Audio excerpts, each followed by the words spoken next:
General Motors, Ford company like this, they are losing market with Toyota, Mitsubishi, Nissan. But the President Donald Trump has imposed 15% tariff, and as per Dr. Ehsanul Milan, it is almost going to the car business.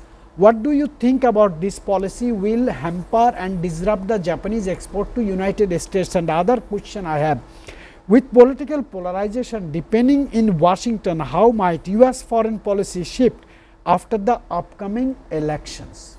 Well, thank you, Mr. Kanchal. Let me add on to the Japanese reciprocal tariff as well. They negotiated down from 25% down to 15%, and because of that, Donald Trump also mentioned on Truth Social that Japan would be investing $550 billion in the US, which will definitely promote the US government. Not only so, Japan does have a major export deal in the markets of automobiles. So not just that, Japan is also now going through an election period, and the Prime Minister does seem to be in a shaky mood right now. So it's still too early to say how much Japan and United States will pull through, but the US will maintain 50% tariffs on Japanese steel and aluminium as for now.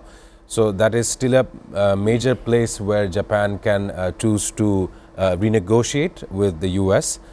Apart from this, it is a point to be noted that the US did not completely let the allies go from their tariff war, or this trade war that US has conducted. It is set to take place from August 1st. So that date is approaching us in a matter of a week. And aside from this, the allies, Japan, Taiwan, South Korea, they were all put on a tariff schedule of 25%. Their negotiating skills brought it down with 15%. And I'm sure by the time it gets implemented, they might want to negotiate it down to the 10% as well. I just need a small answer on this. United States is imposing tariffs on its allies countries like Japan, Filipino, yes, South Korea. Do you think he's actually threatening the whole world to make America great again? He has a plan and ambition to make a reflection of China inside America.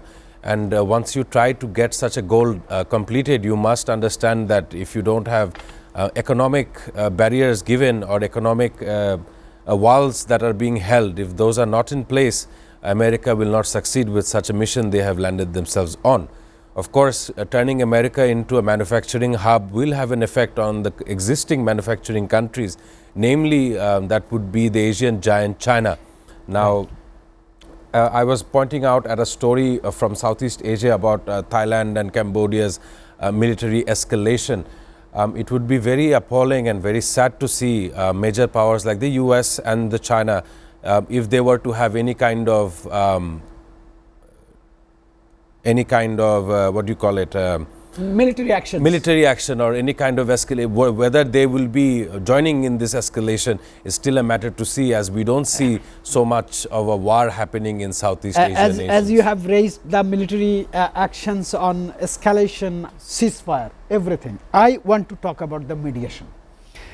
What role can regional actors like Qatar, Turkey, Egypt or Saudi Arabia play in mediating between Israel and Hamas, or Israel with Iran? Do you find potential?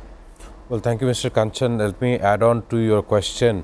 We've seen the silence of the Middle Eastern nations, Bahrain, Kuwait, Saudi Arabia. I wouldn't mention Qatar. I say this why? In the 12-day war between Israel and Iran, we've seen at the end that the Qatar Al-Udeid airbase was attacked by Iran, in which Qatar understood its position and its proximity to Iran. They share a very close proximity over the Strait of Hormuz, which handles almost 20% of the world's crude oil exports as well from these countries.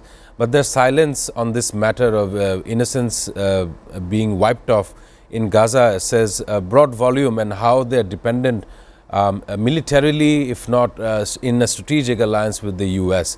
Of course, America does have over 20 bases in that region, and from time to time they may want to wish in a future escalation. As we know, Iran is now head over toes to attain a nuclear weapon.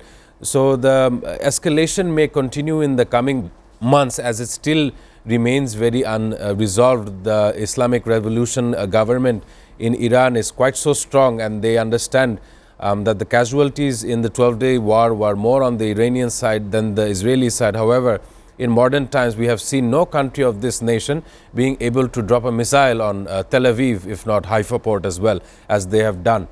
So, in my opinion, I would say that out of all the Middle Eastern regions or Middle Eastern countries, Qatar understands its role on the international stage, as well as Egypt, and they are doing their best to bring a halt to this. But if you look externally at various other sectors, 30 nations had met in Colombia earlier last week. Their entire agenda was to halt, or how to get Israel to halt their escalation. Of course, it would require world powers to engage in de-armament and also sit down in a dialogue where they can address such an issue. Of course, one cannot ignore which side the United States has taken their strengths and support to. Of course, Donald Trump, in both of his terms and the current term now, many of his decision making is faltering with the citizens, with the public opinion.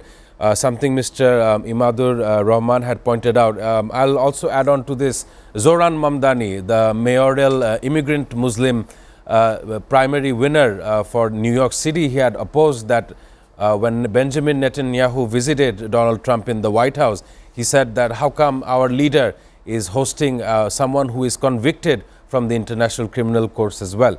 So it's safe to say that the Americans understand that their leader is focusing on wars abroad to serve the interests of some of the military industrial complexes, companies in America, disregarding the fact that innocent human lives are being recorded every single day. They're being wiped off the face of this planet.